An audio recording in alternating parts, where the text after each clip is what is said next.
How's it going, everyone? We are coming up on the month of November, and historically speaking, it is usually one of, if not the biggest month of game releases of the year. You can make that argument for November of this year. I think it's either a toss-up between November or February. October was pretty damn good too.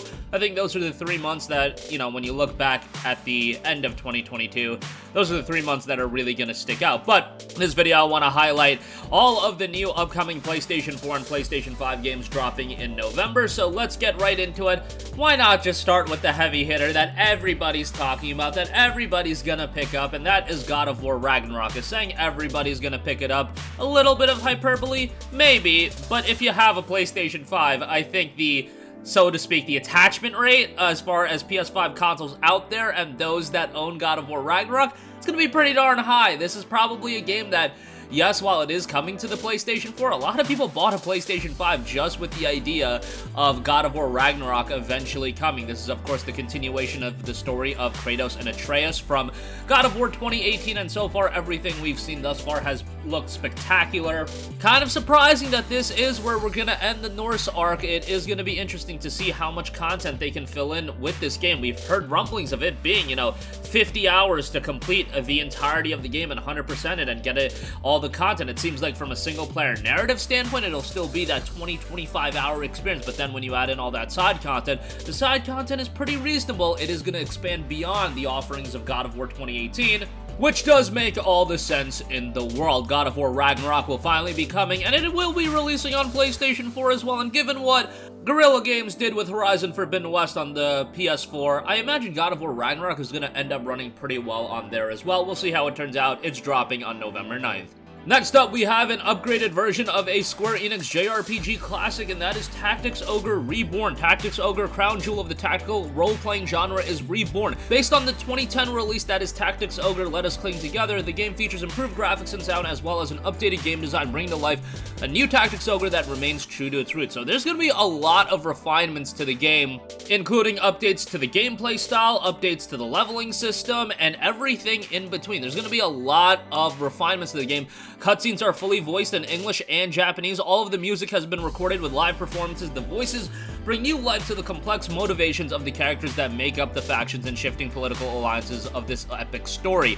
If you're remotely a fan of tactics-based games, Tactics Ogre is definitely one to have on your radar. Obviously, it's not going to be a technical masterclass by any stretch of the imagination, but if you're looking for a tactics-style title with a lot of content and an engrossing narrative, I think you're going to get exactly that. Tactics Ogre Reborn drops on November 11th. Next up, another major release of November, Sonic Frontiers, having the oh-so-not-great fate of being released the day before God of War Ragnarok.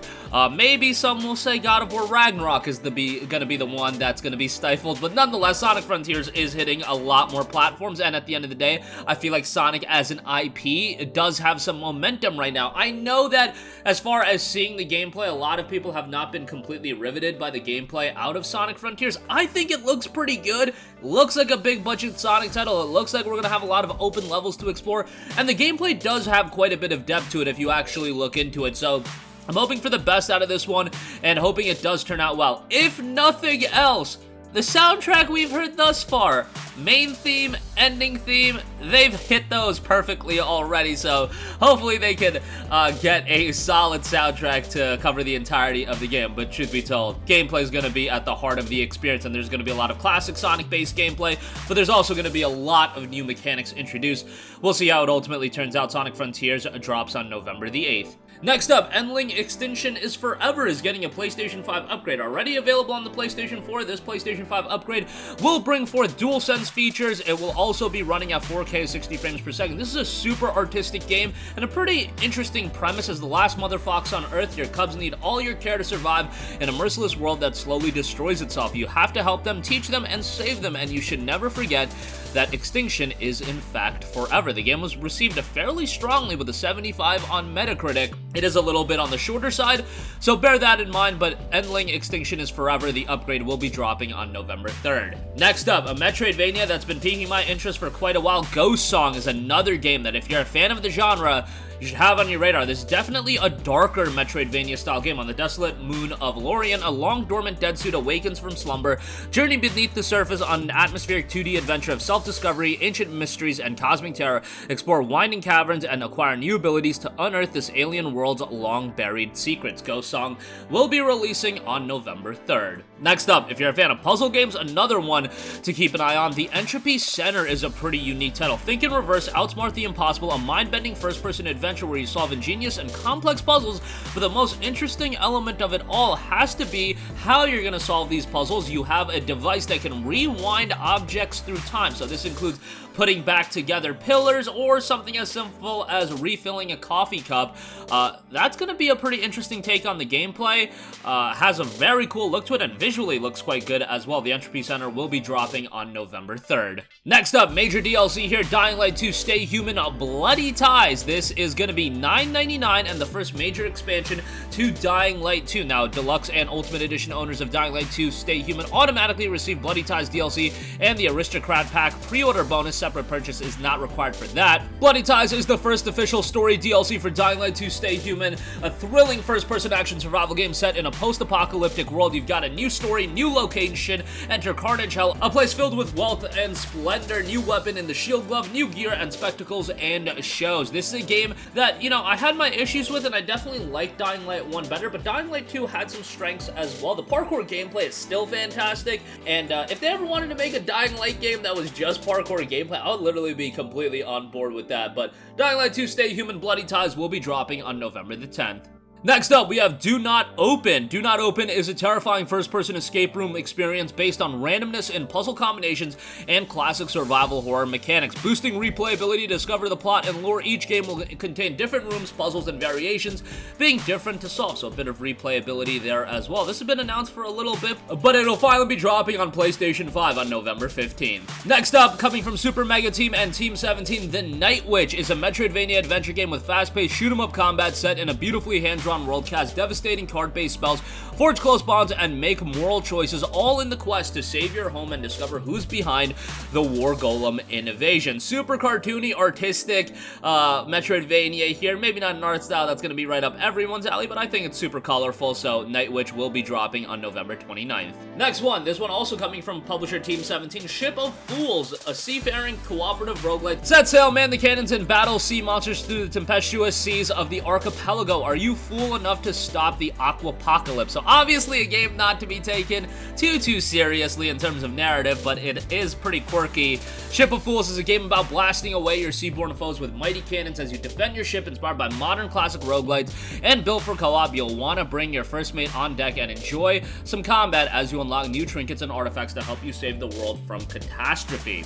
Ship of Fools will be dropping on November 22nd. Next up, the latest from Supermassive Games, the Dark Pictures Anthology, The Devil in Me. And the latest in the Dark Pictures Anthology, a group of documentary filmmakers receive a mysterious call inviting them to modern-day replica of serial killer H.H. Holmes' murder castle. But on arrival, they soon discover they're being watched and even manipulated, and suddenly there is much more at stake than just their ratings. Obviously, if you're a fan of narrative-driven horror titles, this is going to be one that you'll probably end up really enjoying. Dark Pictures Anthology, Devil in Me will be dropping on November 18th. Next up, coming from a studio that I really respect, Flying Wild Hog, we have Evil West. A dark menace consumes the Old West in solo or cooperative play. Fight with style and visceral explosive combat against bloodthirsty monstrosities. Eradicate the vampiric horde with your lightning-fueled gauntlet and become a Wild West superhero. Obviously, this has that weird West ambiance going on where it is set in the Wild West, but you've got some wild stuff going on, so to speak, outside of just what you would expect. Myths and legends retold with a stylized Weird West universe. Evolve with perks, upgradable weapons and tools, and explore and fight through a story-driven campaign to save America. Evil West drops on November 22nd. Next up, it's been out on PC for a little bit, but finally coming to PlayStation 5, Syberia, The World Before. Embark on a quest for identity through time as you piece together the puzzle of two lives. This is a super story-driven game with a steampunk setting, some puzzles in there as well, but you gotta go into this game with a story-heavy idea in mind, and that's what you are picking the game up for. Cool setting as well. We'll see how it turns out on PlayStation as Syberia, The World Before will be dropping on November 15th.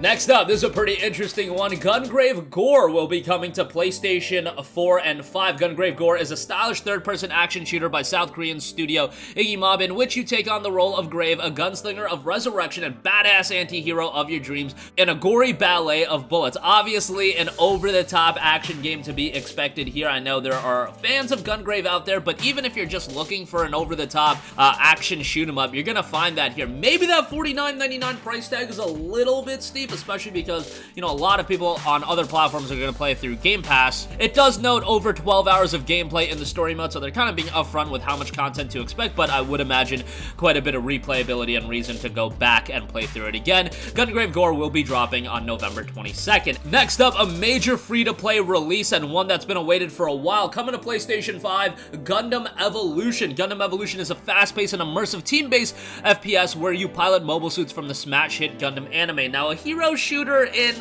a Gundam universe might not be something everybody would be super interested in. I played it on PC and I had a good time with it. Bear in mind, I am a gigantic Gundam fan, so seeing just big mechas going at it, that's something I can get behind right away. In the first-person environment, I know that's not something, you know, a lot of people associate Gundam with, but hopefully the game just gets better and better over time, and if you're a Gundam fan or if you're looking for a team-based shooter, you find something enjoyable out of Gundam Evolution. Finally, we'll be hitting PlayStation 4 and 5 on November 30th. And lastly, we have the PlayStation 5 release of Ys VIII Lacrimosa of Dana. Now, this is not a free upgrade. This is a brand new release. Gonna be $40. I believe it includes some in-game cosmetics and things of that nature, maybe like a soundtrack CD, stuff like that.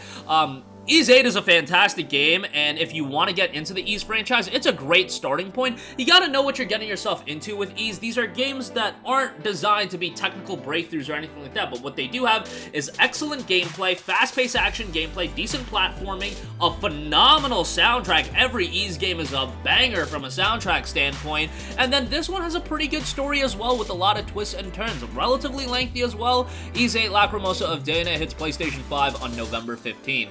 And that is going to do it for me. Again, a deep roster of games coming in November. This is only really scratching the surface, and you guys know how gaming world works these days. Games can get announced and have a quick turnaround just like that and see a release. But for now, this is the tentative slate we're looking at as far as PS4 and PS5 games. That's going to do it for me. Sound off with all of your thoughts in the comments section down below. Thank you for watching, and goodbye.